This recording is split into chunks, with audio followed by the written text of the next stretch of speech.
আজকে এই কাতলা মাছটিকে আমাদের গ্রামীণ পদ্ধতিতে পোড়া করব, পোড়া করে খাবো। আপনারা ভিডিওটা দেখতে থাকুন।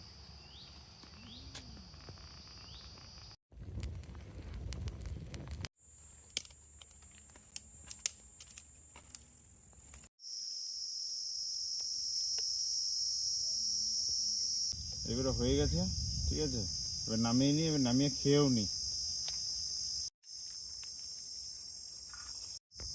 মাছ পোড়া হয়ে গেছে, ঠিক আছে। গ্রামীণ পদ্ধতিতে আমরা একটু ছোট্ট করে করলাম, পোড়া করলাম। এবার খেয়ে দেখি কেমন লাগছে। দেখছেন তো, পুরো একদম সুন্দর হয়েছে,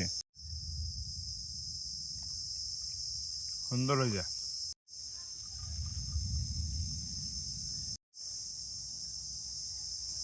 সুন্দর হয়েছে খেতে, একদম ইউনিক স্টাইলে পোড়া করলাম। ভালো লাগবে খেতে। আপনারা এবার ট্রাই করে দেখবেন, আশা করি ভালো লাগবে। দারুণ হয়েছে খেতে, দারুণ।